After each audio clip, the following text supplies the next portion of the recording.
after swearing in, automatically, we need implementation. First of all, he has to constitute for us a cabinet that is suitable, that is going to help him, back him up, a parliament that is suitable.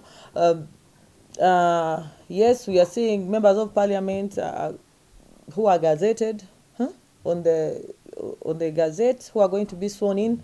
So when they are sworn in, that means that the legislature will be brought on board to ensure that they pass the laws, the amendments, and all government policies are put in place. So, as well, when we are looking at his swearing in, for us, the Bazukul, who demanded, by the way, we demanded for his comeback, we are expecting him the first 100 days. In the first 100 days, he has to ensure that the corrupt are brought to book. What penalties would you wish to for that? I don't decide penalties because I'm not the fountain of honor, and I'm not the law, and I'm not the policy. It will depend. It depends on the stakeholders, because we have the Judicial Service Commission, we have the human rights, we have the legislatures, we have the security. So that is not mine. You see, Hajjat, you also cited about the cabinet. How would you wish the next cabinet to be in terms of age? In terms of age, this time round, you see, we have over-recycled, and our dear president, you have over-recycled. We are expecting to see, because we have a youthful parliament. I saw when I was in Chankwanzi, we have vibrant youth, energetic. So I'm expecting a cabinet that combines both the elder people, because we need them, they can sweep better, but we need these young ones who are going to sweep clean. So you can differentiate. They sweep better, but we need those to sweep clean. Okay.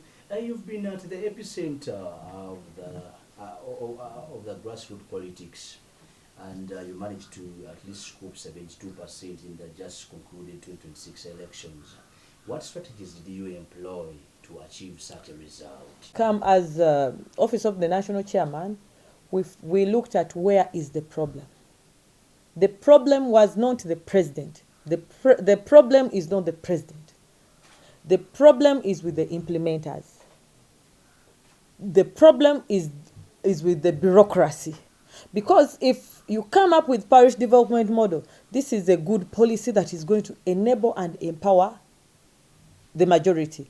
But unfortunately, the stakeholders or the implementers put their bureaucracy, of which antagonizes the entire process, and we see it as a stunt.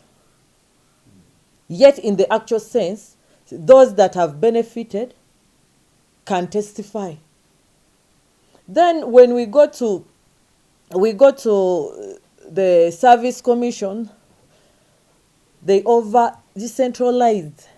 They over-centralized all district jobs to the District Service Commission, whereby they feel like they have the monopoly to do whatever they want, which is not right.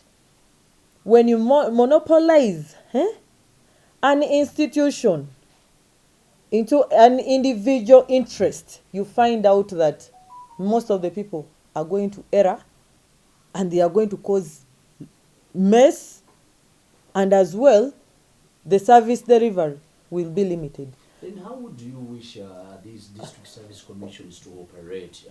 If I come, I have a degree. If I come, I have a degree in nursing, or I'm a doctor. What you're supposed to do? Yes, look at my qualifications, give me the interviews. Let us go through the same process. Yes. Not looking at so-and-so has given me money. For the ladies, they ask us for kitty. If you can't avail kitty to these guys, man, you can't be deployed anywhere. So you find that most of the girls are overexploited. So we are trying to fight this. This is injustice and impurity of the highest order. That is the District Service Commission. We brought it on board during the doctors' event at Kololo, and we told the president, you have decentralized all government positions to the district. And these people are more corrupt because they corrupt us. They corrupt the youth, they corrupt our skirts, they are just there to get money and move on, maybe to earn a living, of which we are trying to fight. So we are looking at the healthy services to be at least strengthened, because I'm looking at a situation whereby we have the National Drug Authority. You see, you guys, they avail us with drugs, and at the end of the day, some hospitals don't have what? Medicine. And this particular medicine, tomorrow they are telling us that we have medicine that has expired. Then what the hell? What is that? How can medicine get expired when we have a hospital in Kayunga that has no medicine? The people have to be brought to, people have to be brought to books to be answerable. So if we are not looking at the implementation of government policies, then we are doomed. So we are expecting His Excellency, the President of the Republic of Uganda, because yes, peace and stability, we have security that is already doing its work. We have the peace and stability. What next? You see, we are in for agriculture. We are known as the Pearl of Africa, the most fertile land. Why are we not at the market? Why have we failed to hit the market space? Yes, we are landlocked. We accept. But the availabilities, how are we going to sneak and penetrate the outside market? So we have to borrow a leaf and find out how best we are going to achieve and penetrate the market. I'm talking about the world market, not the local markets, because you can go to Winner and get whatever you want. But we are beyond that. If we are looking at the middle income status, it's not going to be gotten on a silver plate, whereby even the market is still hanging in balance. So we look at, yes, the roads. The roads are being worked on. We are seeing roads are being worked on. That is a process and a budgetary process. But now we have education. We look at, we urge the Ministry of Education to come out clearly to help those poor parents who are still exploited. They get money from them, yet the government has already availed us with a way. Hajjat, it seems the inconsistencies brought about as the ONC. How do you intend to mitigate such challenges in your operations as well? For us, what we did, when we saw that there are too much bureaucracies, we saw that it was difficult for us to penetrate through, to enable our youth get empowered. We came out with the self-empowerment, whereby we started giving out items to the public, to those that we feel like they can get, they can really do something and up their game by benefiting from the program. We used to move around different districts. There are a few areas that we didn't meet, but at least it created change. By the way, even it multiplied on our numbers, because someone who didn't have something to do by that time, at least by the time of voting, someone was earning something, meaning that that person would vote for the best, not settling for less. So that is the method we used. There was no logic, and knowing that, yes, this is the man we are demanding from. Now we have high rates and of the oil. When you look at the petrol is high, diesel is high. The fuel prices, oh my God. We are supposed to leave our vehicles at home. But if we have oil, and there is already a process ongoing to ensure that we start benefiting from the oil. Because I last heard the president saying that he's not looking at the retailers. We are selling it to a bigger group, so that particular group is going to sell to the wholesalers and retailers, but not this business of hawking around with our fuel and monopolizing it. So that was a good one, but I'm looking at when, because we have been hearing that. I'm sorry, I won't speak what you people want me to speak, but at least the issue is when. Those people who are busy coming up with the refinery, that company that took the tender, when will that happen? Because now for us, the Bazukulu, we thought that our Hajjat could not leave power minus us getting fuel, because it would cause disaster in the country and uprise.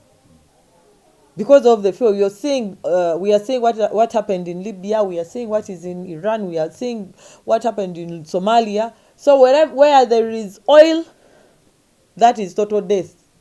Actually, I just we should also talk about that. How have you invested this, and how has this initiative uplifted vulnerable communities? Actually, abanaku twezimbe oba abanaku twegatte, because you see, most of the times they think that the underprivileged, the poor people, they don't reason, they don't think. Yes, by the way, for me, when I'm broke, I think a lot. Whenever I'm too broke, I think a lot. So you people, never underestimate thoughts of a poor person. Because that person thinks a lot. What next? So when we saw that, you see, we are undermined, we came on board and said, no. Poverty is not for life. We can improve and become something. The rich can't stand alone. Yeah. They need the poor person. So we engage the stakeholders who can give us a backup. We have rich people, by the way, who have been giving us a hand in whatever we have been doing, and they said no. So we target, like, we have the certain group here. We get items that can enable them earn something, at least get something in their pockets. After, at the end of that day, we found out that this Banakutwe was working. We started moving to other areas. We went to Katwe side. We gave out, but only that NRM is full of saboteurs. As we tried the Banakutwe, they thought that we are creating a pressure group, a pressure group that is going to fight other people. So NRM people don't want organized entities. They want things that are disorganized, because with disorganization, they can go to the president and tell him, give us 20 billions. We have to manage this situation. So whenever you manage a situation, they sneak into it to create loopholes that didn't exist and show the public that here you're making errors. That is the problem with NRM. And with all the fights and what we have underwent, you find that 90% is because of our movements, the empowerment. I'm not supposed to think like you because I'm not you. When I bring something new and you start saying that I'm doing it for showbiz, you don't determine one's destiny. So you're standing into someone's luck. You're well off. But our Banakutwe, even if I live here tomorrow, for me I will proceed. I'll go on and proceed with my Banakutwe, because I myself, people undermine me and call me I'm a Munaku, I'm a what, of which I appreciate. And I appreciate associating with them, because the difference is the similarity. At the end of the day, we are all going to be buried in one sand. So we avail equipment like welding machines, we avail sewing machines, we avail popcorn machines, we avail toolboxes, we avail car washers and other items to ensure that these people really get something to do. We get them busy. Yes, Hajjat, thank you so much for wonders. Why are these You see, at home, the day you married her is not the day she got pregnant. Unless if you're what? You're lucky. That in our honeymoon, today someone got pregnant. But if not that, even some take 2 years. So don't expect the Banakutwegate thing to curb all the poverty questions. It's not going to answer them all. We are trying to do what we can in our capacity. Because we already have a government policy.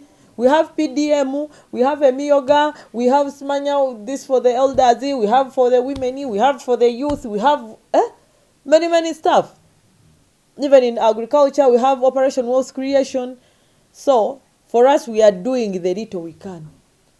We have even skilling, presidential skilling hubs that do skill and avail. So, whoever can penetrate wherever they can to ensure that people are touched and we are changing someone's life, it's okay. But that even we give out motorcycles. We have some lady, Mark Honda, who has always helped us and availed us with what? With motorcycles. The ones we have been giving out.